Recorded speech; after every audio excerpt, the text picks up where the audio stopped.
అందరూ పరిశుద్ధ గ్రంథాలు తెరిచి యెషయా గ్రంథము 6వ అధ్యాయం.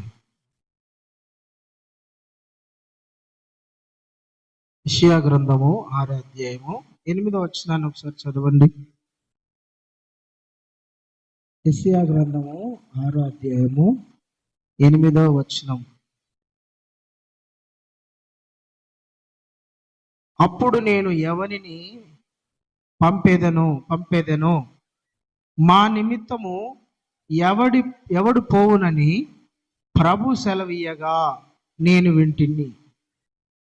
అంతటి నేను చిత్తగించుము, నేనున్నాను, నన్ను పంపమన్నాను. హల్లెలూయా, దేవునికి మహిమ కలుగును గాక. ప్రియులారా, యెషయా అనే ప్రవక్త ఒక దైవజనుడు. ఆయన కొత్తగా పరిచర్యలోకి వచ్చాడు. దేవుడు ఆయనతో మాట్లాడుతున్నాడు, ప్రార్థన చేసుకుంటా ఉన్నాడు. దేవుడు యెషయాకు ఒక దర్శనాన్ని చూపించాడు. ఏమిటంటే, ఆ దర్శనంలో ఏం మాట్లాడుతున్నాడంటే, యెషయా, నేను ఎవరిని పంపించాలా? మా కోసము ఎవరు వెళ్తారు? మేము చెప్పాలనుకున్న మాట, నేను చెప్పాలనుకున్న మాట ఎవరు చెప్తారు ప్రజలకు? ఎవరిని పంపించాలి? ప్రజలు చెడిపోతున్నారు, ప్రజలు నాశనం అయిపోతున్నారు, ప్రజలు వాళ్ళకి ఇష్టం వచ్చినట్టు జీవిస్తున్నారు, ప్రజలు వాళ్ళకి ఇష్టం వచ్చినట్టు నడుస్తున్నారు, వాళ్ళు ఇష్టం వచ్చినట్టు ప్రవర్తిస్తా వాళ్ళ జీవితాలను వాళ్ళు పాడు చేసుకుంటున్నారు. నా మాట వాళ్ళకు ప్రకటించే వాళ్ళు ఎవరు? నేను ఎవరిని పంపించాలి? షార్ప్ ఎక్కువ వస్తుంది. హల్లెలూయా.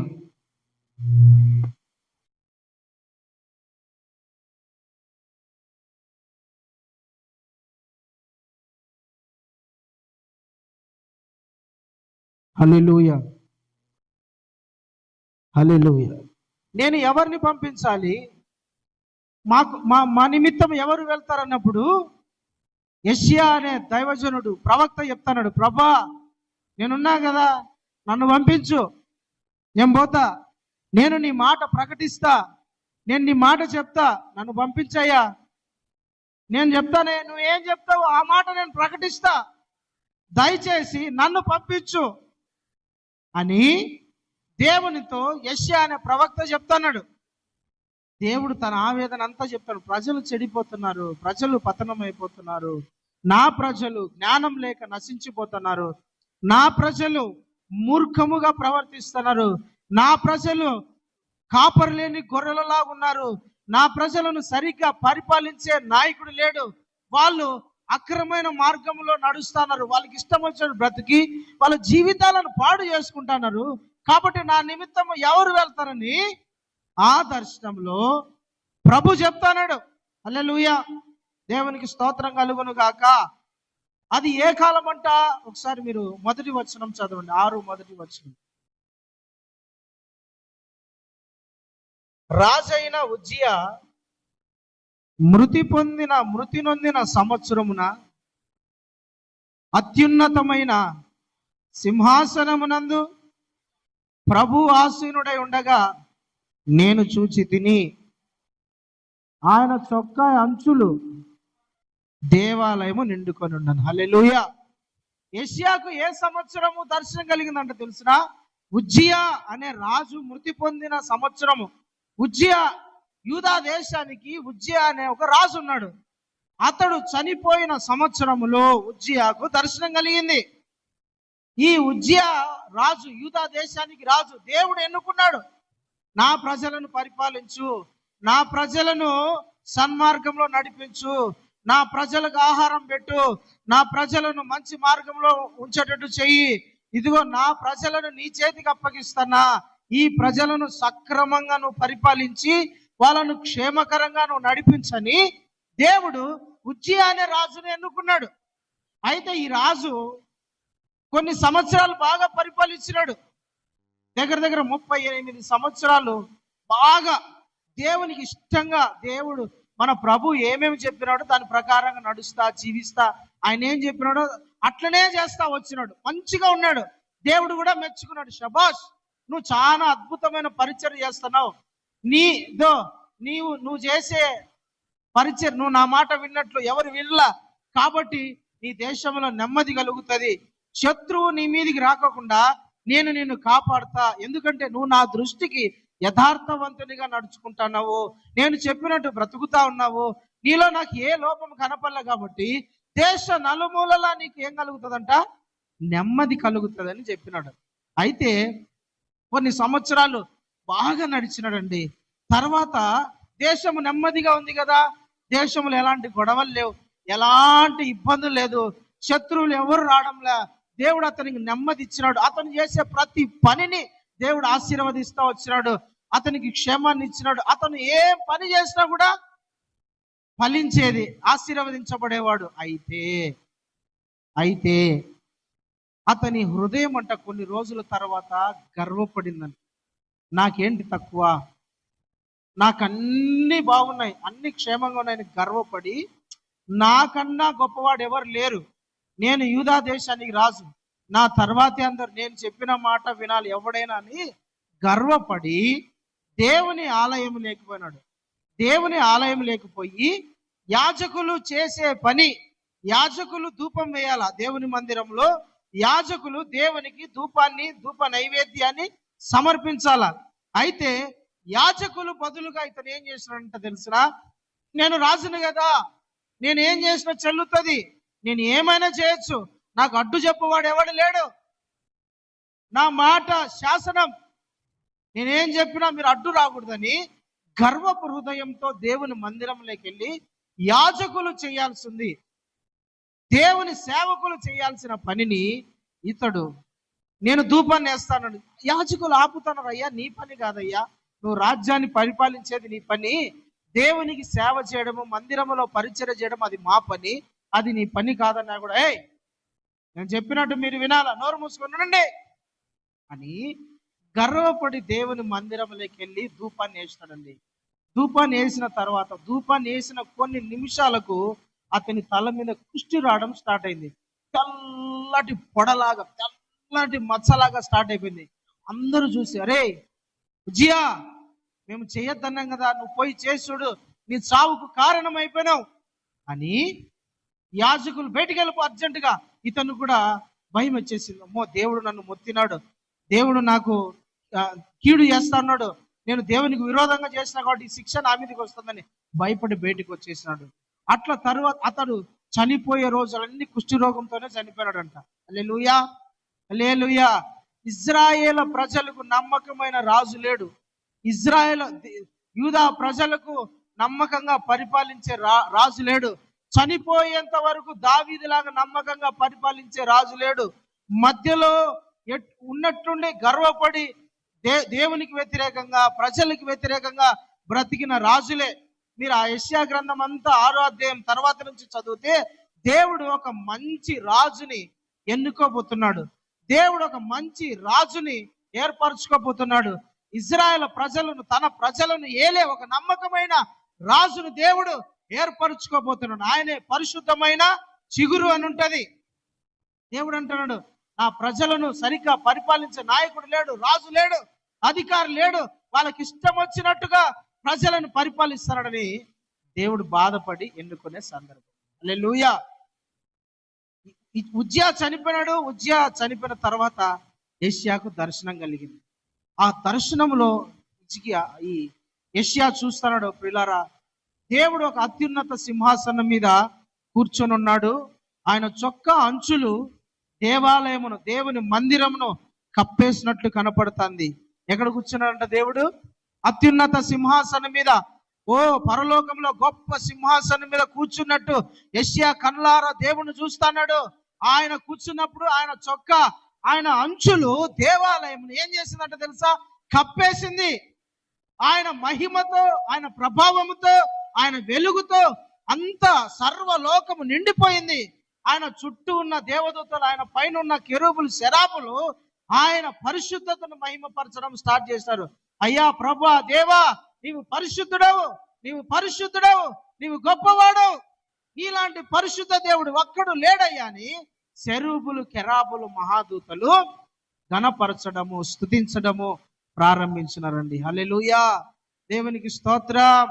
ఆయన సింహాసనం మీద కూర్చొని ఉన్నప్పుడు, ఆయన ఒక సింహాసనం మీద కూర్చొని ఉండి ఆయన పరిశుద్ధతను దేవదూతలు అందరూ పొగుడుతా ఉన్నారు. ఆయనకు పైగా ఎవరున్నారంట? సెరూబులు, కెరాబులు, మహాదూతలు. అక్కడ రాయబడిన మాట ఆయనకు పైగా మహాదూతలు అని ఉంటది. చదవండి ఒకసారి 2వ వచనం.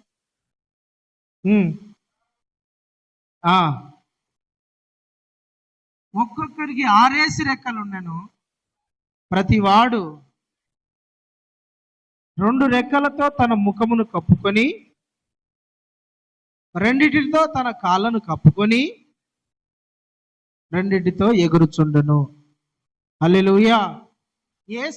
దేవునికి పైగా ఈ దేవదూతలు దేవుని ఆరాధిస్తా ఉన్నారు, దేవుని మహిమపరుస్తా ఉన్నారు.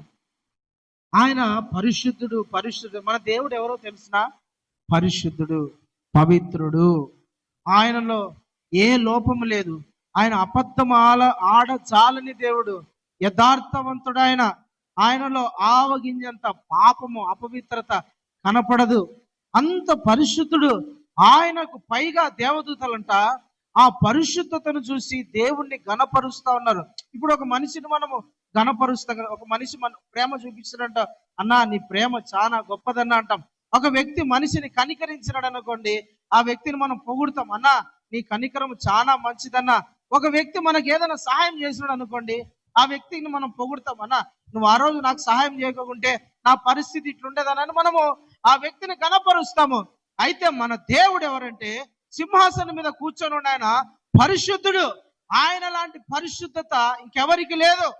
దూతలలో కూడా లోపాలు కనపడుతున్నాయి, కానీ దేవుల్లో ఎటువంటి లోపాలు కనపడడం లేదు. మన దేవుడు ఎవరు? పరిశుద్ధుడు. Our God is holy. మన దేవుడు పరిశుద్ధుడై ఉన్నాడు. ఆయన ఆరాధించే వాళ్ళు ఎలా ఉండాలంట? పరిశుద్ధులుగా ఉండాలంట. మన దేవుడు పరిశుద్ధుడు కాబట్టి మనము ఆరాధించే మనము కూడా పరిశుద్ధంగా ఉండాలా. ఎవరి ఆరాధనను దేవుడు యాక్సెప్ట్ చేస్తాడంటే పరిశుద్ధుల ఆరాధనను దేవుడు యాక్సెప్ట్ చేస్తాడు. పిల్లరా, దేవుని దూతలంట 6 రెక్కలతో, 2 రెక్కలతో ముఖాన్ని కప్పుకున్నారు, 2 రెక్కలతో కాళ్ళని కప్పుకున్నారు, 2 రెక్కలతో వాళ్ళు ఎగురుతూ ఉన్నారు. అంటే దేవుని ఎదుట వాళ్ళు నిలబడినప్పుడు వాళ్ళు తగ్గించుకుంటున్నారు, వాళ్ళు వినయముతో ఉన్నారు, భయభక్తులు కలిగి ఉన్నారు, లోపడుతున్నారు. ప్రభువా, నీకన్నా గొప్పవాడు ఎవరు లేరయ్యా, నువ్వు పరిశుద్ధుడవు నాయనా, నువ్వు గొప్పవాడవు నాయనా అని దేవుని దూతల వాళ్ళు ఆయనను పొగుడుతా ఉన్నారు. దేవునికి స్తుతి కలుగును గాక. హల్లెలూయా. ఆయనను ఆరాధించు వారిలో ఏం కనపడాలి తెలిసిన? వినయము, విధేయత, భయభక్తులు, తగ్గింపు, పరిశుద్ధత. దేవుని ఆరాధించే వాళ్ళలో కనపడాల్సింది వినయం ఉండాలి, విధేయత ఉండాలా, పరిశుద్ధత ఉండాలా, తగ్గింపు జీవితం ఉండాలా. దేవుని ఎదుట మనం ఆరాధించేటప్పుడు ఎట్లా పడితే మనం అట్లా దేవుని ఆరాధించకూడదు. పాట పాడేటప్పుడు కానివ్వండి, ప్రార్థన చేసేటప్పుడు కానివ్వండి, ఆరాధన చేసేటప్పుడు కానివ్వండి, దేవుని మందిరంలో కానివ్వండి, మనం దేవుని సన్నిధికి వచ్చినప్పుడు మనం ఎట్లా కనపడాలంటే తెలిసిన దేవునికి పరిశుద్ధంగా కనపడాలి, తగ్గించుకొని కనపడాలి, విధేయులుగా కనపడాలి, లోబడే తత్వంగా కనపడాలి, వినయ మనస్కులై ఉండాలంట. హల్లెలూయా, దేవునికి స్తోత్రం. దేవుని దగ్గర వాళ్ళు 2 రెక్కలతో ముఖాన్ని కప్పుకున్నారు. ప్రభువా, మేము నీ ముఖాన్ని చూసేంత యోగ్యులం కాదయ్యా, నీ ముఖాన్ని చూసేంత అర్హత నాలో లేదు, మాలో లేదు. నువ్వు పరిశుద్ధుడవు, మేము చూస్తే నీ అంత పరిశుద్ధత మాలో లేదు. నువ్వు గొప్పవాడివయ్యా, నిన్ను చూడలేమయ్యా అని వాళ్ళ ముఖాన్ని రెక్కలతో కప్పుకున్నారంట. పిల్లలు వాళ్ళ కాళ్ళను కప్పుకున్నారంట. వాళ్ళు 2 రెక్కలతో మాత్రమే ఎగురుతున్నారు. దేవునికి స్తోత్రం. హల్లెలూయా. దేవునికి మహిమ కలుగును గాక. ఈ రోజు చూస్తే ఆరాధన చేసే వాళ్ళు ఎట్లుంటారు తెలుసా? ఆటలు పాడుతుంటారు, కొంతమంది ఆరాధన చేస్తూ ఉంటారు. అరే, మనం దేవుని సన్నిధిలో ఉన్నామే, భయభక్తులు కలిగి ఆరాధన చేయాలా, భయభక్తులు కలిగి పాట పాడాలా, భయభక్తులు కలిగి ఉండాలా, మనల్ని మనం తగ్గించుకోవాలా. వినయముతో ఉండాలా, పరిశుద్ధత మనలో కనపడాలా. దేవుడు చూస్తాడు, ప్రజలు కూడా చూస్తున్నారు. ఆయన మీద భయభక్తులు గల ప్రజలు దేవుని మందిరంలోకి వచ్చారు. మనము పరిశుద్ధత కలిగి మనము దేవుని ఆరాధించాలన్న భయభక్తులు ఈ కాలము చాలా మందికి లేదు. వాళ్ళకి ఇష్టం వచ్చినట్టు దేవుని ఆరాధిస్తున్నారు. వాళ్ళకి ఇష్టం వచ్చినట్టు ఆరాధన అంటే ఏదో ఎగతాళి అయిపోయింది చాలా మందికి. ఆరాధన అంటే చాలా మందికి స్టేజీల మీద డ్యాన్సులు అయిపోయింది, నాట్యం అయిపోయింది చాలా మందికి. నాట్యం అయితే పర్వాలేదు, ఏదో దేవుని ఆత్మలో స్తుతిస్తే పర్వాలేదు, కానీ స్టెప్పులు వేస్తున్నారు చాలా మంది. నేను ఈ మధ్య ఒక వీడియో చూసిన పిల్లరా, చెన్నైలో ఒక ఆరాధన చేసే వ్యక్తి, అది ఒక ఫంక్షన్ హాల్ లాగా ఉంది. దాని మీద ఒక అతను దైవజనుడు అంట, నాకు తెలియదు, కానీ ఆయన ఎట్లా వేస్తానంటే ఒక సినిమా యాక్టర్ డ్యాన్సులు వేసినట్టు వేస్తున్నాడు. వాళ్ళందరినీ కూడా అట్లా వేమని చెప్తున్నాడు. ఆరాధన అంటే చాలా మంది ఏమనుకుంటారంటే ఎగరడము, దుంకడము, కింద పడడం, ఇది కాదు. ఆరాధన చేసే వాళ్ళు ఎట్లుండాలని తెలిసిన దేవుని దగ్గర, దేవుని సన్నిధిలో తమను తాము తగ్గించుకొని పరిశుద్ధతతో, వినయముతో, భయభక్తులతో దేవుని సన్నిధిలో ఆరాధించాలి. దేవుని దూతలే, ఆయన సన్నిధిలో నిలబడిన దేవుని దూతలే ఆయన సన్నిధిలో ఆయనను ఆరాధించడానికి వణికిపోతున్నారు, విధేయత చూపుతున్నారు, తగ్గించుకుంటున్నారు.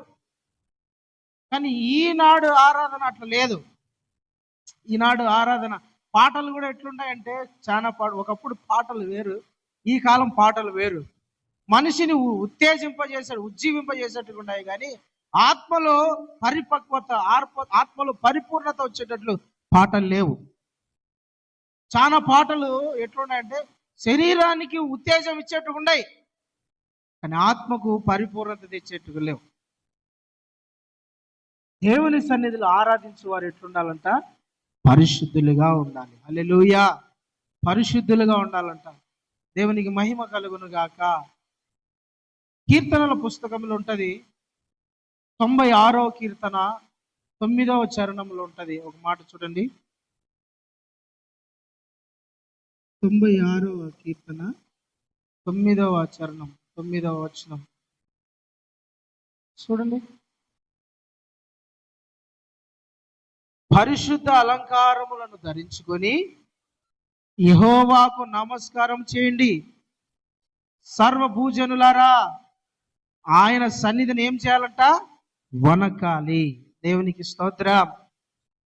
సర్వజనులారా, పరిశుద్ధ అలంకారము ధరించుకొని యెహోవాకు నమస్కారం. 96వ కీర్తన అంతా కూడా పాటలు పాడడానికి రాసిన కీర్తనే. యెహోవా మీద ఒక కొత్త పాటను పాడండి అని ఉంటది. అంటే పాట పాడడానికి ఒక వ్యక్తి ఆరాధన చేసే పాట ఇది. మనము దేవుని సన్నిధిలో మనం ఎట్లా ఆరాధించాలంటే, ఆరాధన వచ్చిన వాళ్ళు కానివ్వండి, ఆరాధన చేస్తున్న వాళ్ళు కానివ్వండి, పాట పాడే వాళ్ళు కానివ్వండి, వాక్యం ప్రకటించే వాళ్ళు కానివ్వండి, ఆరాధనకు వచ్చిన వాళ్ళు ఎవరైనా సరే వాళ్ళు ఎట్లుండాలంట? పరిశుద్ధ అలంకారమును ధరించుకొని యెహోవాకు నమస్కారం. ఏ అలంకారం ధరించుకోవాలా? పరిశుద్ధ అలంకారం ధరించుకోవాలా. పరిశుద్ధమైన అలంకారముతో దేవుని సన్నిధికి మనము రావాలండి. దేవుని సన్నిధికి వచ్చేటప్పుడు మనము ప్రభువుకు వనకాల, గజగజలాడిపోలా. నేను ప్రభు సన్నిధికి పోతున్నా, దేవుని సన్నిధికి పోతున్నా, ఆయన నన్ను చూస్తాడు, ఆయన నన్ను గమనిస్తాడు, ఆయన నన్ను ఆశీర్వదిస్తాడు, నా ప్రవర్తన చూస్తాడు. కాబట్టి నేను ఆయన సన్నిధికి పోయేటప్పుడు నేను పరిశుద్ధ అలంకారము ధరించుకొని పరిశుద్ధునిగా దేవుని సన్నిధికి నేను పోవాలా. ఎట్లా పడితే నేను అట్లా పోకూడదు. పాత నిబంధనలో దేవుని మందిరములో మొదటగా ఉండేది అంటే తెలుసురా? బలిపీఠం ఉంటది. బలిపీఠం మీద బలులు అర్పిస్తారు. అక్కడ కోడని కానివ్వండి, మేకను కానివ్వండి, లేదంటే ఇంకా సంథింగ్ ఏదైనా పావురాన్ని కానివ్వండి బలి అర్పిస్తారు. బలి అర్పించినప్పుడు వాళ్ళు బలి అర్పించి యాజకులు మళ్ళా కొంచెం ముందుకు వస్తేనే గంగాళం అనేది ఒక గిన్నె లాంటిది కనపడుతుంది. ఈ బలిపీఠం దగ్గరకు వచ్చేసరికి బలి అర్పించాలా. ఏమి కనపడాల? నాకు బదులుగా ఒక పొట్టేలు కానీ లేదంటే ఒక జంతువు, ఒక పక్షి బలైంది. నా పాపానికి నాకు బదులు ఈ రోజు నుంచి నేను దేవుని సన్నిధిలో పరిశుద్ధంగా బ్రతకాల, నా ప్రవర్తన దేవునికి ఇష్టంగా ఉండాలని మనం బలిపీఠం దగ్గర మనల్ని మనం పవిత్రపరచుకుని రావాలా. దేవుని మందిరానికి, దేవుని సన్నిధికి, ఆరాధనకు వచ్చేటప్పుడంట ప్రియులారా మనం ఎట్లా రావాలంట? పరిశుద్ధ అలంకారమును ధరించుకొని దేవుని సన్నిధికి రావాలి. హల్లెలూయా. పరిశుద్ధ అలంకారం. ఎట్లా పడితే అట్లా మనము ఆరాధించడానికి రాకూడదు. ఎట్లా పడితే మనం అట్లా ఆరాధన చేయకూడదు. ఎట్లా పడితే అట్లా దేవుని మందిరానికి మనం రాకూడదు. మనము దేవుని మందిరానికి ఎట్లా రావాలంట? పరిశుద్ధ అలంకారము ధరించుకొని రావాలి. పరిశుద్ధ అలంకారం అంటే ఏంటి? ఒక 10,000 చీర కట్టుకొని మంచిగా తల స్నానం చేసి మంచిగా రావడం అదే కాదు. కానీ పరిశుద్ధ అలంకారం ధరించుకొని రావాలంట. మనల్ని మనం అలంకరించుకొని రావాలి. మనల్ని మనము అలంకరించుకొని రావాలి. ఏ విధంగా మనల్ని మనం అలంకరించుకోవాలా? దేవుని సన్నిధిలోకి వచ్చేటప్పుడు మనల్ని మనం అలంకరించుకొని రావాలా? ఏ విధంగా అలంకరించుకోవాలా? దేవుని వాక్యం చెబుతుంది, మీరు మందిరంలోకి వచ్చినప్పుడు పరిశుద్ధ అలంకారం ధరించుకొని రండి. దేవుడు మిమ్మల్ని చూస్తాడు, మిమ్మల్ని చూసి ఆశీర్వదిస్తాడు. కాబట్టి మీరు పరిశుద్ధ అలంకారం ధరించుకొని రావాలా. అయితే ఏ విధమైన పరిశుద్ధ అలంకారం ధరించుకొని రావాలా? మొదటి పేతురు పత్రిక, పేతురు రాసిన మొదటి పత్రిక 3వ అధ్యాయము 3వ వచనం. పేతురు రాసిన మొదటి పత్రిక 1వ అధ్యాయము 3వ వచనాన్ని చదవండి. మొదటి పత్రిక 3వ అధ్యాయం 3వ వచనం. 3వ అధ్యాయం 3. పేతురు చదువు. అది జడలు అల్లుకొనుటయు, బంగారు నగలు పెట్టుకొనుటయు, వస్త్రాలు ధరించుకొనుటయు. చూడండి, వెలుపటి బయటకుండే బాహాటమైన అలంకారము కాదు, కానీ బయట జడలు అల్లుకోవడము, బంగారు వెండి వస్త్రాలు ధరించుకోవడం కాదు. కానీ దేవునికి ఇష్టమైన అలంకారము అది కాదు. దేవుడు కోరుకునే అలంకారం.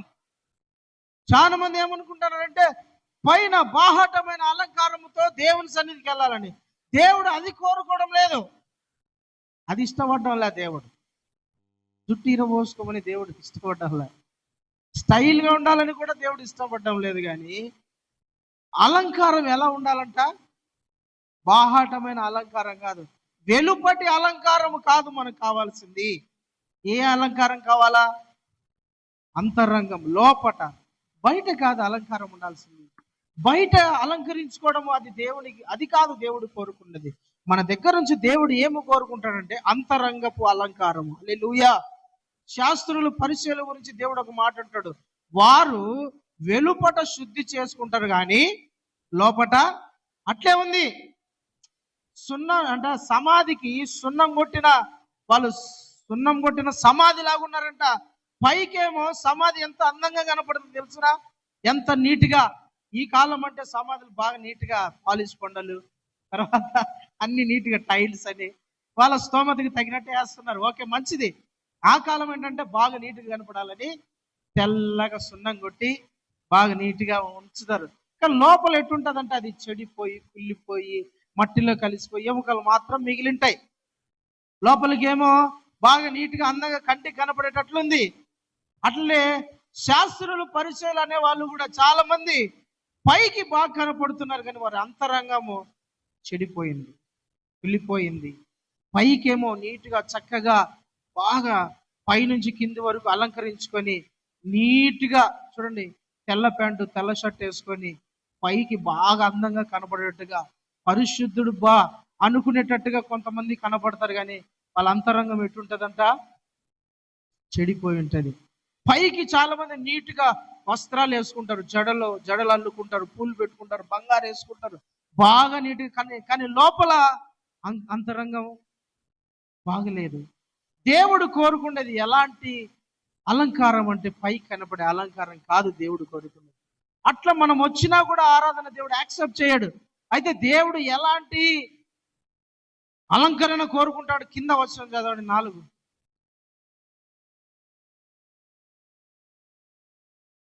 సాధువైనట్టు, మృదువైనట్టు, గుణము అను అక్షయ అలంకారము మీకు మీ హృదయమందు అంతరంగపు స్వభావముతో మీకు అలంకారముగా ఉండవలెనని మిగుల విలువ గలది. హల్లెలూయా. అంటే పైకి కాదు, దేవుడు మన దగ్గర నుంచి కోరుకునే అలంకరణ ఏమిటంటే ప్రియులారా, అంతరంగ అలంకరణ. లోపల అలంకరించుకోవాలా, లోపల మనని మనం అలంకరించుకోవాలి. ఏమిటి అలంకరణ దేవుడు కోరేది? సాధువైనట్టు, మృదువైనట్టు గుణమును, అక్షయమగు అలంకారము మన హృదయాలకు అలంకరించుకోవాలా. సాధువు, మృదువత్వము, గుణము, ఈ రెండు, సాధువు, మృదువత్వము, గుణమును, అక్షయ అలంకారము. అక్షయమైనదంటే అది చెడిపోనిది అని అర్థం. అలాంటి అలంకరణ మనం అలంకరించుకొని దేవుని సన్నిధికి రావాలన్న. అది దేవుని దృష్టికి విలువ గలది. దేవుని సన్నిధికి మనం వచ్చేటప్పుడు, దేవుని ఆరాధించేటప్పుడు, దేవుని మందిరంలోకి మనం వచ్చినప్పుడు, దేవుని స్తుతించడానికి వచ్చినప్పుడు మనం ఎట్లా రావాలంటే తెలిసిన ప్రియులరా, మన హృదయమును అలంకరించుకొని రావాలి. అది ఏ అలంకరణ? సాధువైనది అంటే ఏంటి తెలుసు? సాధువు జంతువు తెలుసా? సాధువు జంతువులలో మిక్కిలి లోబడే జంతువు ఏది చెప్పండి? సాధువు జంతువులలో, సాధువు అంటే సాక్కునే జంతువు, మనము సాక్కుంటాం కదా. ఆ జంతువులలో మిక్కిలి సాత్వికమైన, మిక్కిలి లోబడే జంతువు ఏదిమ్మా? కుక్క లోబడుతుందా? చెప్పండి. దాన్ని ఎంత కట్టే అరిసి అరవాకన్నా అరుస్తూనే ఉంటుంది. అది దాని నోరంతే, అరిసి అరిసి అరిసి పెడతా ఉంటుంది. ఆ కుక్కకున్న స్వభావం అంతే. ఇంకా పంది గంటరా, అది ఎంత కడిగినా సరే దాన్ని ఏడ కోరుకుంటుందంటే అది మురికి కాలువ దగ్గరే కోరుకుంటుంది. అది దానికి కావాల్సింది, నువ్వు మంచి మటన్ బిర్యానీ పెట్టినా దానికి ఏదైనా నీచమైనది కనపడితే దానికి కాడిపోతుంది. పంది లోబడదు. ఏది సాధువుగా ఉంటుందండి ప్రిల్లరా? గొర్రె సాధువుగా ఉంటుంది. గొర్రె ఎట్లుంటుందంట? మృదువుగా. సాధువు జంతువులలో అది ఎంత అంటే గొర్రె ఒక చోట నిలబడి అది అట్టే ఉండిపోతుంది. మేక కానివ్వండి, పొట్టేలు కానివ్వండి, ఇంకా వేరేది ఏది కానివ్వండి, కట్టికోళ్ళ దగ్గర తీసుకొని పోతా ఉంటే అది రాదు, గట్టిగా ఉంటుంది. ఈడ్చుకొని పోవాలి మనం దాన్ని కదా, తాడు పట్టుకొని ఈడ్చుకుంటూ పోవాలి దాన్ని. రాదది. దాన్ని కొట్టి గిట్టి దాన్ని ఎట్టోకట ఆటోలో ఎట్లో వేసుకొని పోతాడు. అమ్మే ఆయన, కట్టిగా ఆయన దాన్ని లాగుతాంటే రాదు. వెనకాల ఒకడు కొట్టాల, రాయని మేక రాదు, లోపడదు. సామాన్యంగా లోపడదు. ఇంకా ఏ జంతువు లోపడదు. అదే గొర్రె అనుకోండి, తీసుకుపోయి కట్టికాయన చేతిలో పెట్టేసినది ఏమన్నది. చూస్తారు ఎప్పుడైనా మీరు? సైలెంట్గా వెళ్ళిపోతుంది. అందుకని రాయపాడు, వదకు సిద్ధపడిన గొర్రె వలే అంటాడు. గొర్రె బలిపీఠం మీద తన తల పెట్టి కత్తి పైకి ఎత్తిన సైలెంట్ కూడా మే అని కూడా అరచదు, సైలెంట్గా ఉంటుంది పిల్లరా. సాధువైన గొర్రె. హల్లెలూయా. అందుకని యేసయ్య ఏమనంటే, నా గొర్రెలు నా స్వరము వినును, నేను గొర్రెలకు మంచి కాపరిని. అంటే ఒక గొర్రెలాంటి స్వభావం మనకు రావాలి. మృదువత్వము, సాధువు, దేనికి తొందరపడని వాడు, వెంటనే ప్రతి దానికి స్పందించే వ్యక్తిగా ఉండాలా, లోబడే వ్యక్తిగా ఉండాలా, మాట వినే వ్యక్తిగా ఉండాలా. హల్లెలూయా. ఇలాంటిది దేవుడు కోరుకుంటున్నాడు. దేవుని సన్నిధికి వచ్చే వాళ్ళు కఠినంగా ఉండకూడదు. ఎట్లుండాలంట? మృదువుగా, సాధువుగా ఉండాలంట. సన్యాసిగా ఉండకూడదు. ఎట్లుండాలి? సన్యాసిగా ఉండకూడదు. ఎట్లుండాలంట? సాధువుగా ఉండాలి. హల్లెలూయా, హల్లెలూయా. దేవుడు మన దగ్గర నుంచి అదే కోరుకుండేది, సాధువుగా ఉండాలి. రెండోది, మృదువైన వ్యక్తిగా ఉండాలి. మృదువైన వ్యక్తి అంటే మృదువు అంటే ఏంటి? మృదువు అంటే ఏంటి చెప్పండి? మెత్తటి స్వభావము. అర్థమైందా? మృదువు అంటే ఏమి ఇంత మెత్తగా ఉండవంటారు. ఏమన్నా సరే, అరే వాడు నిన్ను మోసం చేస్తానన్న, కొట్టడానికి నిన్ను ఏమి ఇంత అమాయకమా అంటారు చూసారా. ఇంత అది మృదువుతనం అంటే. ప్రైజ్ ది లార్డ్, హల్లెలూయా. మృదువత్వము, మృదువైనట్టి అంటే అది అర్థం. ఇస్సాకును అబ్రహాం తీసుకొని పోతున్నాడు బలి ఇయ్యడానికి. అబ్రహాంను బలి ఇయ్యడానికి తీసుకొని పోయినప్పుడు అబ్రహాం ఇస్సాకుకు ఒక డౌట్ వచ్చింది. నానా, నిప్పు ఉంది, కట్టెలు ఉన్నాయి, కత్తి ఉంది, అన్ని ఉన్నాయి, బట్ గొర్రెపిల్ల లేదు నాన్న, దేవుడు చూసుకుంటాడులే అన్నప్పుడే డౌట్ వచ్చింది ఇస్సాకుకు. మా నాన్న ఏదో చేయబోతున్నాడు, గొర్రె లేకుండా బలిని ఎట్ట అర్పిస్తారు, గొర్రె లేదు అంటే మా నాన్న నన్ను ఏమైనా బలిస్తాడా అని డౌట్ వచ్చింది. తర్వాత బలిపీఠం దగ్గర కొండ మీదకి వెళ్ళి బలిపీఠంను సిద్ధపరిచేంత వరకు కూడా ఇస్సాకుకు డౌట్ వస్తానే ఉంది. ఇస్సాకును నీట్గా ఎత్తి బలిపీఠం మీద పడుకోబెట్టినాడు. అప్పుడు కూడా అడగల ఇస్సాకు, నాన్న ఏమి నాన్న. పిల్లరా, మనము ఎట్లుండాలో తెలిసిన మృదువైన వ్యక్తి. హల్లెలూయా, హల్లెలూయా. మూడోదంట గుణము. మన గుణం మంచిదైతే ఊరు మంచిదైతే గుణం మంచిది అంటారు. గుణం మంచిది. దేవుడు మన దగ్గర నుంచి కోరుకునేది ఏంటంటే పిల్లరా, పైన అలంకారం కాదు మన దగ్గర నుంచి కోరుకునేది, అంతరంగపు అలంకారము దేవుడు మన దగ్గర నుంచి కోరుకుంటున్నాడు. అంతరంగపు అలంకారం మనకు కావాలా, పైన అలంకారం కాదు. పరిశుద్ధమైన అలంకారం ఏమిటంటే దేవుడు మన దగ్గర నుంచి కోరుకునేది అంతరంగపు స్వభావం. మన స్వభావం మారాలి, మన హృదయం మారాల, మన హృదయాన్ని మనం అలంకరించుకోవాలి. దేవునికి మహిమ కలుగును గాక, హల్లెలూయా. అప్పుడు దేవుడు మన ఆరాధనని యాక్సెప్ట్ చేస్తాడు. అప్పుడు దేవుడు మనల్ని ఆశీర్వదిస్తాడు. అప్పుడు దేవుడు మనల్ని వాడుకుంటాడు. ప్రజలకు దీవెనకరంగా నిన్ను నిలబెడతాడు దేవుడు. ప్రజలకు ఆశీర్వాదకరంగా దేవుడు నిన్ను వాడుకుంటాడు. అంతరంగపు అలంకరణ నీకు లేక పైన బాహాటము కానీ పైకి కనపడే అలంకరణ నువ్వు అలంకరించుకున్నంత మాత్రాన అది ప్రయోజనం ఏముండదు. అందుకని దేవుడు కోరేది ఏంటంటే అంతరంగపు అలంకరణ దగ్గర నుంచి కోరుకుంటున్నాడు. ఆమేన్, హల్లెలూయా. సెరూబులు కెరాబులు వాళ్ళు అట్లా ఆరాధిస్తున్నారండి.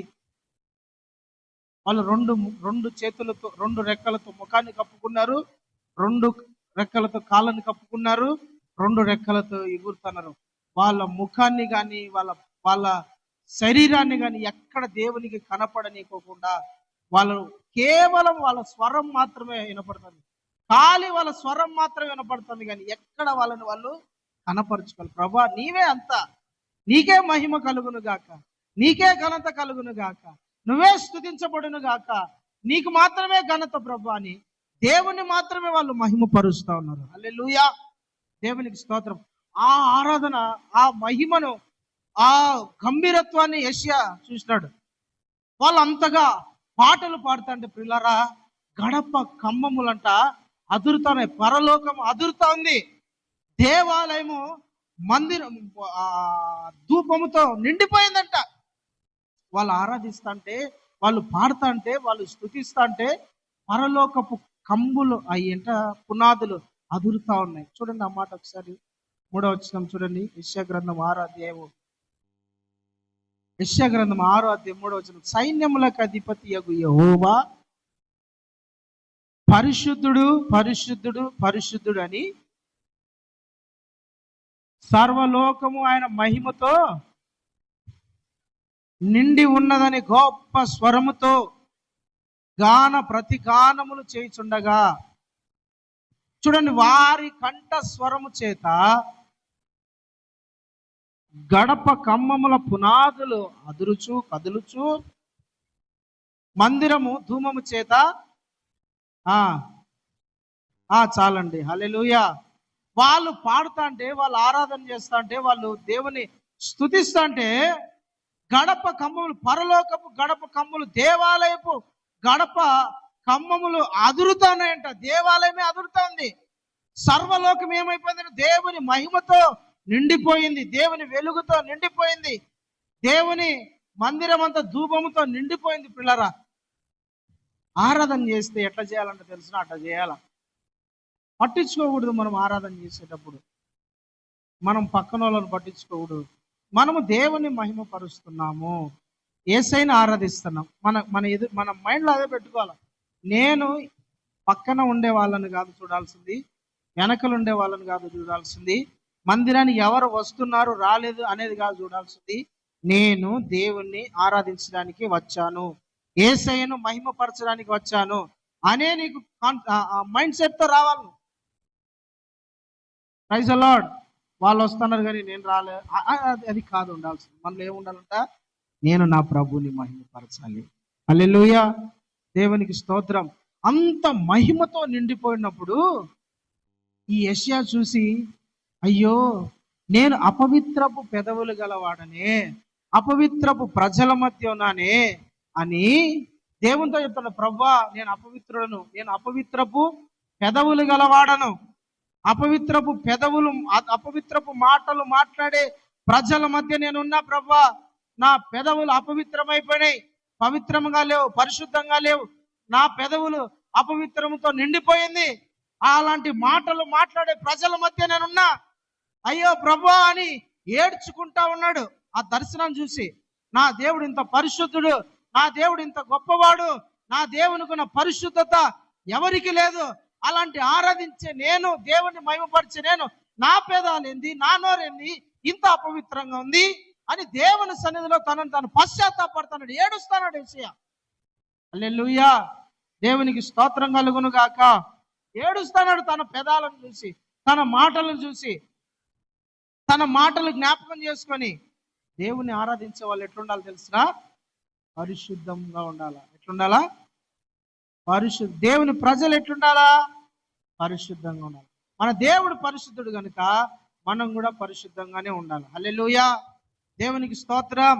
దేవుడు ఒక వ్యక్తిని వాడుకోవడానికి ముందు, ఒక వ్యక్తిని ఉపయోగించుకోవడానికి ముందు, ఒక వ్యక్తిని ఆశీర్వదించడానికి ముందు, ఒక వ్యక్తిని దేవుడు గొప్ప చేయడానికి ముందు, దేవుడు ఒక వ్యక్తిని మహిమపరచడానికి ముందు అతన్ని పరిశుద్ధపరచాల. ఆ వ్యక్తి పరిశుద్ధపరచబడాలి, పవిత్రుడు కావాలా. యెషయా, ప్రజలలో నువ్వు ప్రకటించడానికి ముందు నిన్ను నువ్వు పవిత్రపరచుకోవాలా. నా మాట నీ నోట ఉండాలంటే నీ పెదవులు ఏం కావాలా? పరిశుద్ధపరచబడాలా. నా మాట నువ్వు ప్రకటించడానికి ముందు నీ మాట ఏం కావాలా? నా మాటగా మారాలా. నీ పెదవులు పవిత్రపరచబడాలా. నీ పెదవులు అపవిత్రంగా ఉండి దేవుని మాటలు ప్రకటిస్తే ఆ మాటలు ఎదుటి వాళ్ళ హృదయాలలో కార్యం చేయవు. నీ మాటలలో నీ పెదాలలో అపవిత్రత పెట్టుకొని దేవుని స్తుతించినా, దేవుని ఆరాధించినా, పాడినా, వాక్యం చెప్పినా, సువార్త చెప్పినా, ఇంకా ఏం చెప్పినా కూడా అది దేవునికి ఇష్టంగా ఉండదు, అయిష్టంగానే ఉంటది. అందుకని యెషయా అంటాడు, ప్రభువా నేను అపవిత్రమైన పెదవులు గలవాడనే, అపవిత్రమైన ప్రజల మధ్య ఉంటాననే అని. ప్రియులారా, యెషయా బాధపడుతున్నాడు. మన పెదాలను ఏం చేయాలా? పవిత్రపరచుకోవాలా. మన పెదాలను పరిశుద్ధపరచుకోవాలా. మన నోటిని పవిత్రపరచుకోవాలి. హల్లెలూయా, దేవునికి స్తోత్రం కలుగును గాక. ఈ నోటితోనే దేవుని స్తుతించాలా, ఈ నోటితోనే దేవుని మహిమపరచాలా, ఈ నోటితోనే దేవుని సాక్ష్యం చెప్పాలా, ఈ నోటితోనే దేవుని గురించి పాటలు పాడాలా, ఈ నోటితోనే దేవుని వాక్యాన్ని చదవాలా, ఈ నోటితోనే దేవుణ్ణి ఆరాధించాలా, ఈ నోటితోనే మనం దేవునికి ప్రార్థన చేయాలా. మరి ఈ నోరు ఎలా ఉండాలా? ఈ పెదాలు ఎట్లుండాలా? పరిశుద్ధంగా ఉండాలా. పెదాలు ఎట్లా పడితే అట్లుంటే దేవుడు నీ ప్రార్థన, నీ వాక్య ధ్యానము, నీ స్తుతి, నీ ఆరాధన, నీ పాటలు యాక్సెప్ట్ చేయడు. ఎప్పుడు దేవుడు యాక్సెప్ట్ చేస్తాడు? ఈ పెదాలు పవిత్రపరచబడాలి. హల్లెలూయా, దేవునికి స్తోత్రం కలుగును గాక. ఈ పెదాలు పవిత్రపరచబడకోకుండా దేవుని స్తుతించినా, పాటలు పాడినా ఆ దేవుడు అది యాక్సెప్ట్ చేయడు. అందుకని మనం ఏం చేయాలంటే పవిత్రపరచుకోవాలి పెదాల్ని. దేవుడు అన్నాడు 81వ కీర్తనలో, నీ నోరును బాగుగా తెరువుము. 81వ కీర్తన చూడండి ఒకసారి, 10వ చరణం. 81వ కీర్తన 10వ చరణం. 81వ కీర్తన 10వ వచనం. నీ నోరును ఐగుప్తు దేశములో నుండి నిన్ను రప్పించిన నీ దేవుడగు యెహోవాను నేనే. నీ నోరు బాగుగా తెరుము, నేను దానిని నింపెదను. హల్లెలూయా. నీ నోరు బాగా తెరువు, నేను దానిని నింపుతా. కొంతమంది చూడండి, వారి పెదాలతో వారి నోటితో ఎన్నో ఎదుటి వాళ్ళను ఊరికే శపిస్తారు, ఎదుటి వాళ్ళ మీద ఊరికే మాట్లాడతారు, బూతులు మాట్లాడతారు, అపవిత్రమైన మాటలు మాట్లాడుతూ ఉంటారు. కొంతమందికి అది ఊత పదంలాగా వచ్చేస్తాయి. పిల్లరా, మన నోట నుండి బూతులు ఎందుకు రావాలా? దేవుని స్తుతించేటప్పుడు మనం దేవుని స్తుతించ ఈ ఈ నోటితోనే, ఈ పెదవులతోనే మనం దేవుని స్తుతిస్తాము, ఈ పెదవులతోనే దేవుని ఆరాధిస్తాము, ఈ పెదవులతోనే ప్రార్థన చేస్తాము. మరి ఈ పెదవులతోనే మనము ఎదుటి వాళ్ళను గాయపరుస్తాం, ఈ నోటితోనే ఎదుటి వాళ్ళను శపిస్తాం, ఈ నోటితోనే ఎదుటి వాళ్ళ గురించి చెప్తాం, ఈ నోటితోనే ఎదుటి వాళ్ళ మీద లేనిపోని నిందలు మోపుతాం. పిల్లరా, మనము మన నోటిని పవిత్రపరచుకోవాలా. చూడండి, నువ్వు ఇంట్లో కూర్చొని పొద్దున్నే మోకాళ్ళ మీద ఉండి ప్రార్థన చేస్తాను, దేవుడు నీ పెదాలను ఎట్ట చూస్తాడు? నీ పెదాలు దేవునికి ఎట్ట కనపడతాయి? నీ పెదాలు ఎట్ట కనపడతాయి తెలుసున? పురుగులు తినేసిన సగం పండు ఉంటుంది చూసినావా, అట్ట కనపడతాయి. సగం పండును పురుగులు తినేసి ఉంటాయి. లేదంటే జామ పండును చిలకనో ఏదో కొట్టి కొట్టి కొరికి పెట్టి పండంతా సగం పక్క పోయి ఉంటుంది. అట్లా కనపడతాయి దేవునికి మన పెదాలు, నల్లగా బొగ్గుగా. ఎట్లుంటాయంటే సగం కాలిపోయి సగం మిగిలిపోయిన అట్లుంటాయి. దేవుడు మన అట్లా, ఏందిరా నా బిడ్డ ఇట్లా చూసినప్పుడు దేవదూత వస్తాడు, వచ్చి చూసి, ప్రభా వాళ్ళు ప్రార్థన చేస్తారు కానీ వాళ్ళ పెదాలంతా నల్లగా ఉన్నాయి ప్రభా, వాళ్ళ పెదాలంతా సగం తినేసిన కురుకు పుండులాగా, క్యాన్సర్ వచ్చిన పెదాల్లాగా ఉన్నాయి ప్రభా, లేదంటే ఏదో రోగం వచ్చిన పెదవుల్లాగా ఉన్నాయి ప్రభా, అయ్యో అపవిత్రంగా ఉన్నాయి ఆ పెదాలు, నువ్వు ప్రార్థన యాక్సెప్ట్ చేయదు, ఆలకించద్దు నువ్వు వాళ్ళ ప్రార్థన, ఎందుకంటే వాళ్ళ పెదాలు అపవిత్రతతో ఉన్నాయి. పిల్లలు, మన పెదాలు ఎట్లుండాలంటే, మన మాట, మన నోరు ఎలా ఉండాలంటే పవిత్రమైన నోరుగా ఉండాలి. హల్లెలూయా, దేవునికి స్తోత్రం. మన పెదాలను పవిత్రపరుచుకోవాలి, పరిశుద్ధపరుచుకోవాలి. మన పెదాలను దేవుడు, మన నోటిని దేవుడు చూసినప్పుడు దేవుడు అంటాడు, వారి పెదాల మీద నేను ప్రహర్షముతో నింపెదను. వారి నోటి నిండా ఏముంటదంట? నవ్వు ఉంటది. ఏముంటది? వారి నోటి నిండా నవ్వు ఉంటది. వారి పెదాల మీద, యోబు గ్రంథంలో ఉంటది, వారి పెదాలను వారి నోటిని ప్రహర్షముతో నింపుతా, అంటే హర్షముతో నింపుతారంట, ఆనందముతో నింపుతాడంట, సంతోష గానాలు స్తుతించట్టుగా వారి పెదాలను దేవుడు వారి నోటినట్టు ఆశీర్వదిస్తాడు. వారి నోటి నిండా నవ్వు ఉండేటట్టు దేవుడు చేస్తాడు.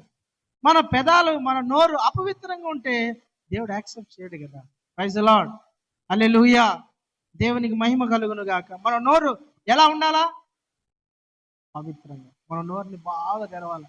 ఏమని తెరవడం కాదు, కప్ప తెరిచినట్టు మన నోరు తెరుచుకోమని కాదు, కానీ మన నోటిని తెరిస్తే దేవుడు నింపుతాడంట. దేంతో నింపుతాడు? కొంతమంది ఎప్పుడు ఏదో ఒక దాంతో, అట్ట కాదండి, తిండి ఇదే కాదు, కానీ దేవుడు మన నోటి, నీవు నోరు బాగుగా తెరుము, నేను నీ నోటిని నింపుతా అని అన్నాడు. ఏం నింపుతాడు? యెషయా గ్రంథంలోని 51వ అధ్యాయము 16వ వచనం చదవండి. యెషయా గ్రంథము 51వ అధ్యాయము 16వ. యెషయా గ్రంథము 51:16 చదవండి.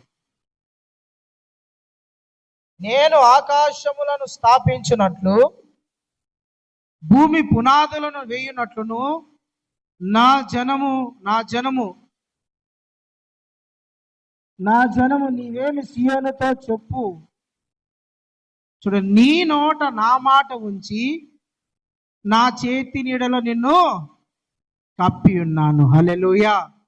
నీ నోట నా మాట ఉంచి నా చేతి నీడలో నిన్ను కప్పుతాడంట. దేవుని చేతి నీడ కింద, దేవుని చేతి నీడలో ఉండేటట్టు నిన్ను కప్పుతాడంటండి. ఎప్పుడు?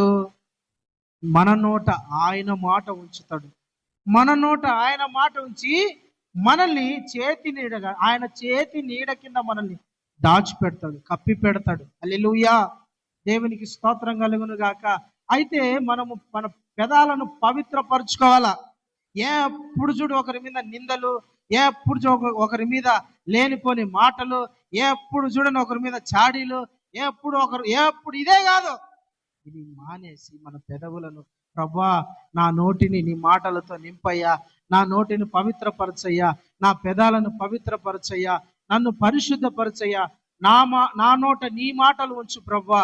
నీ మాటలు నా నోట ఉంటే నేను ఎక్కడ మాట్లాడినా ఆ ఇంటికి ఆశీర్వాదం కలుగుతుంది, ఆ వ్యక్తికి ఆశీర్వాదం కలుగుతుంది అయ్యా, ఆ ఊరికి ఆశీర్వాదం కలుగుతుంది, ఆ ఊరు శాపం నుంచి విడిపించబడుతుంది, ఆ గ్రామము శాపం నుంచి విడిపించబడుతుంది, ఆ కుటుంబము శ్రమల నుండి, ఇబ్బందుల నుండి, అపవాది తంత్రముల నుండి, కార్యాల నుండి విడిపించబడుతుంది. నా నోటిని నీ మాటలతో నింపు. నా నోరు నీ మాటలతో నింపబడితే ఆ మాటలలో ఏముంటదంట? జీవం ఉంటది, విడుదల ఉంటది. హల్లెలూయా, హల్లెలూయా. మన నోటిని దేవుని మాటలతో నింపినప్పుడు, మన నోటిని దేవుని పరిశుద్ధతతో నింపినప్పుడు, మనం మాట్లాడే ప్రతి మాటలో ఏముంటో తెలిసిన? జీవం ఉంటుంది. నీ మాట జీవము గలదయ్యా యేసయ్యా, నీ మాట సత్యం గలదయ్యా, నీ మాట మార్పు లేనిదయ్యా యేసయ్యా, నీ మాట మరచిపోనిదయ్యా. ఏది మారినా నీ మాట మారదయ్యా, ఏది ఆగినా నీ మాట జరుగునయ్యా. ఆయన మాటలో జీవం ఉంది. ఆ జీవపు మాట మన నోట్లో పెడతాడు. ఇప్పుడు మనం మాట్లాడిన ప్రతి చోట ఏముంటుందని తెలిసిన? జీవం ఉంటుంది. మన మాటలు, మన పెదాల అపవిత్రతతో నిండితే మన మాటల్లో జీవం ఉండదు. ఎంత సమాధానం ప్రకటించు, ఎంత శాంతి ప్రకటించు, ఎంత ప్రార్థన చేయి, ఆ కుటుంబానికి, ఆ వ్యక్తికి విడుదల రాదు. అయితే ఎప్పుడు విడుదల, ఎప్పుడు సమాధానము, ఎప్పుడు క్షేమము, ఎప్పుడు దేవుని నీడ కింద ఆ వ్యక్తి దాచిపెట్టబడతాడంటే మన నోరు దేవుని మాటతో నింపబడాలి. హల్లెలూయా. పొద్దుపోని మాటలు మనం మాట్లాడుకోకూడదు. ముసలమ్మ ముచ్చట్లు మాటలు మనకు అవసరం లేదు. వ్యర్థమైన మాటలు మనకు వద్దు. దేవుని మాటలు మన నోట ఉండాలి. అప్పుడే దేవుని మాటలలో ఉన్న జీవము మనలోకి వస్తుంది. దానిని నింపు ప్రభా, నా నోటిని నీ మాటతో నింపు ప్రభా అని ప్రార్థన చేయాలి. వాక్యం చదవాల, దేవుని సన్నిధిలో కూర్చొని అడగాల. దేవునికి మహిమ కలుగును గాక. హల్లెలూయా.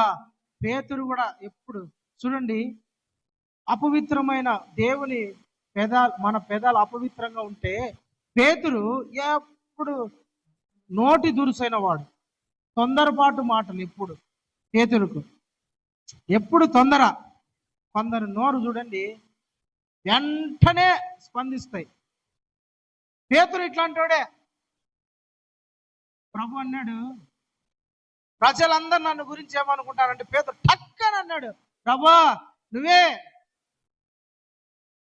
జీవం గల దేవుని కుమారుడైన క్రీస్తు. అందరూ సైలెంట్గా ఉంటే మనిషి వెంటనే అంటాడు. మళ్ళా అంటాడు వెంటనే, ప్రభు ఇది నీకు దూరం అవును. నోటు దురుసు. వెంటనే యేసయ్య అన్నాడు, ఆయన నువ్వు నన్ను ప్రేమిస్తున్నావా? ప్రేమిస్తాను ప్రేమిస్తాను ప్రేమిస్తాను అని మూడోసారి అంటాడు. ఏమో ప్రభా నీకే తెలుసు అంటాడు. తొందరపాటు అంట, నోరు తొందర, ప్రతి దానికి తొందర. కొంతమందికి నోరు ఆగదనమాట. ఎవరు ఏం మాట్లాడుకుంటారో వెంటనే పోయి మాట్లాడతారు. నోరు ఎప్పుడు కూడా తొందరపాటు ఉండకూడదు. వాక్యం చెప్తుంది, నోరు తక్కువగా మాట్లాడాలంట, చెవు ఎక్కువగా వినాలంట. నోరు ఎంత తక్కువగా మాట్లాడి చెవులు అంత ఎక్కువగా వింటే వాళ్ళు ఆశీర్వదించబడతారు, వాళ్ళు క్షేమంగా ఉంటారు, వాళ్ళ వాళ్ళ వాళ్ళ గుమ్మములో నెమ్మది ఉంటుంది. లేదు నోరు ఎక్కువ మాట్లాడి చెవు తక్కువ వినింది అనుకోండి, ఆ గుమ్మములో నెమ్మది కాకుండేది రచ్చ ఉంటుంది. పిల్లల నోరు ఎంత తక్కువ మాట్లాడితే అంత క్షేమము, అంత ఆశీర్వాదం. ఎంత తక్కువగా మాట్లాడాలంటే అంత తక్కువగా మాట్లాడాలి. ఎంత మౌనంగా ఉంటే అంత మనకు మేలు. ఎంత ఎంత ఎంత మన నోటిని మనము కంట్రోల్లో పెట్టుకుంటామో అంత మనకు క్షేమం. కొంతమంది మనల్ని కావాలనే రెచ్చగొట్టే మాటలు మాట్లాడుతూ ఉంటారు, కానీ మనం మౌనంగా ఉండిపోవాలి. ఎంత మౌనం పాటిస్తే, ఎంత మన నోటిని మనం మన కంట్రోల్లో పెట్టుకుంటామో అంత మనకు క్షేమాభివృద్ధి కలుగుతుంది. హల్లెలూయా. కాదు, వాళ్ళు మాట్లాడుతున్నారు, మన నోటిని మనము తొందరపడి మన నోటికి పని చెప్పినామంటే అక్కడ మనుషుల వివాదాలు వస్తాయి, దేవుని కార్యాలు ఆగిపోతాయి. కాబట్టి నోటిని మనం చాలా అదుపులో పెట్టుకోవాలి. చాలా పేతురు కూడా అంతే, చాలా చిన్న పిల్లండి, పెద్దోడు కాదు, సైనికుడు కాదు, రాజు కాదు, చిన్న పిల్ల వచ్చి సల్లిమంటగాడు కూర్చొని ఉంటే అడిగింది, ఏమయ్యా నువ్వు యేసు ప్రభు శిష్యులలో ఒకరు కాదు. కాదు కాదు కాదు కాదు వెంటనే చిన్న పిల్ల వచ్చి అడిగింది, అరే ఆ బాబు ఏమైనా కొడుతుంది నిన్ను? పెద్దోళ్ళు కాదట, చిన్న పాప, సైనికుడు కూడా కాదు, చిన్న పాప వచ్చి అడుగుతుంది, ఏమయ్యా పెద్దరు, అయ్యా నువ్వే కదా యేసు ప్రభు శిష్యులలో ఒకరు, సైలెంట్ అయిపోతే పోదు, మౌనం. కాదు కాదు 3 సార్లు కాదు, నోటు ఎక్కువ, దురుసు ఎక్కువ, తొందరపాటు ఎక్కువ. పిల్లరా చాలా తొందరపాటు కొందరు. అయితే యెషయా అంటాడు, ప్రభా అపవిత్రమైన పెదవులు గనవాన్నయ్యా, ఈ అపవిత్రమైన పెదవులతో నేను మాట్లాడి అపవిత్రమైన మాటలు మాట్లాడి ప్రజల మధ్య ఉండి నేను నా నోటికి భ్రష్టత్వం తెచ్చుకున్నా, అపవిత్రత తెచ్చుకున్నా, అయ్యా ఏం చేయాలని ఏడుస్తా ప్రార్థన చేస్తా అంటే దేవదూత బలిపీఠంలో ఉన్న ఒక నిప్పును తీసుకొచ్చి యెషయా పెదాలకు తగిలించినాడు. బలిపీఠం మీద ఉన్న అగ్ని నిప్పు తీసుకొని వచ్చి, ఆ కారు చిచ్చు తీసుకొని వచ్చి యెషయా పెదాలకు తగిలించినప్పుడంట అతని పాపము పోయింది, అతని దోషము నివృత్తి అయింది. హల్లెలూయా. ఇప్పటి నుంచి నువ్వు ప్రవచించు, నీవు చెప్పే ప్రతి మాట ప్రజలు వింటారు, నువ్వు చెప్పే ప్రతి మాటకు ప్రజలు లోబడతారు, నువ్వు చెప్పే ప్రతి మాట దేవుని మాట అయి ఉంటది. ఇప్పుడు చెప్పు, నువ్వు ముందంతా అపవిత్రమైన పెదాలతో ఉన్నావు, అయితే నీ పెదాలు ఏం కావాలా? పవిత్రపరచబడాలా. హల్లెలూయా. పాత నిబంధన భక్తులకు పెదాలు పవిత్రపరచబడాలంటే బలిపీఠంలో ఉన్న అగ్ని తీసుకురావాలా. కొత్త నిబంధన భక్తులకు ఒక నిప్పే కాదండి, యేసయ్య ఒక మాట చెప్పినాడు, ఇది బాప్తీసం ఇచ్చి యోహాను, ఇదిగో నేను మీకు నీళ్ళల్లో బాప్తీసం ఇస్తున్నాను కానీ నా వెనక వచ్చి వాడు శక్తివంతుడు, ఆయన మీకు అగ్నిలో బాప్తీసం ఇస్తాడు. హల్లెలూయా. ఆయన మీకు అగ్నిలో బాప్తీసం ఇస్తాడు, అగ్నిలో ముంచుతాడు, ఆయన మిమ్మల్ని పవిత్రపరుస్తాడు. ప్రతి అవయవము, ప్రాణము, ఆత్మ, దేహము పవిత్రపరచబడుతుంది. హల్లెలూయా. కొత్త నిబంధన భక్తులకున్న ఆశీర్వాదం ఏమిటో తెలుసునా? పరిశుద్ధాత్మలో బాప్తీసం పొందాల. పరిశుద్ధాత్మ అగ్నిలో ఒక వ్యక్తి బాప్తిస్మము పొందినప్పుడు ఆ వ్యక్తి పరిశుద్ధపరచబడతాడు. ఆ వ్యక్తి ప్రాణము, ఆత్మ, శరీరం 3 పవిత్రపరచబడతాయి. హల్లెలూయా. దేవునికి స్తోత్రం. అప్పుడు దేవుని వాడుకుంటాడు. పవిత్రపరచబడకోకుండా, పరిశుద్ధపరచబడకోకుండా దేవుని కొరకు వాడబడలేదు. దేవుని కోసం వాడబడాలంటే, దేవుడు నిన్ను ఉపయోగించుకోవాలంటే నీవు పవిత్రపరచబడాలి. Praise lord. పరిశుద్ధమైన అలంకారం నువ్వు ధరించుకోవాలా. నీ పెదవులే కాదు, హోల్ శరీరం అంతా, నీ హృదయము, నీ అంతరంగం, నీ ఆలోచన, నీ కన్నులో సర్వం పరిశుద్ధమైపోవాలి. పరిశుద్ధతతో నింపబడాలి. చూసిన, మాట్లాడిన, ప్రవర్తించిన, ఆలోచించిన, హృదయంలో ఏం అనుకున్నా కూడా అవి పవిత్రముగా ఉండేటట్లుగా దేవా నన్ను పరిశుద్ధపరచయ్యని దేవుని సన్నిధిలో అడగ. హల్లెలూయా. ఇక్కడ నీవు యేసుక్రీస్తులో పరిశుద్ధాత్మలో అగ్ని బాప్తిజం పొందకపోతే నిత్యాగ్ని ఒకటి ఉంది నిన్ను కాల్చడానికి రెడీ. ఈ అగ్నిలో కాలినవాడు, ఈ అగ్నిలో పరిశుద్ధపరచబడినవాడు ఆ అగ్నిలో కాలడు. గుర్తుపెట్టుకోండి. ఈ అగ్నిలో ఎవరైతే అగ్ని బాప్తిస్మము పొందరో వాళ్ళకు 2వ అగ్ని ఉంటుంది. ఈ అగ్నిలో బాప్తిస్మము పొందిన వానికి ఆ అగ్ని ఏం చేయలేదు. హల్లెలూయా. దేవునికి స్తోత్రం కలుగును గాక. దేవుడు చెప్పిన పరిశుద్ధాత్మ అగ్నిలో బాప్తిస్మం పొందాలి. ప్రభా నన్ను పరిశుద్ధురాలిగా మార్చయ్యా, నీ కొరకు వాడబడే ఒక సాధనంగా నన్ను వాడుకో ప్రభా. యేసయ్యా నన్ను పరిశుద్ధపరచని నువ్వు దేవుని సన్నిధిలో దేవునికి ప్రతిష్ఠించుకుంటే దేవుడు నన్ను పరిశుద్ధపరిచి వాడుకుంటాడు. దేవుడు ఈ వాక్యం దీవించును గాక. ఆమేన్. పిల్లరా అందరం మోకరిద్దాం, ప్రార్థన చేద్దాం. హల్లెలూయా, హల్లెలూయా.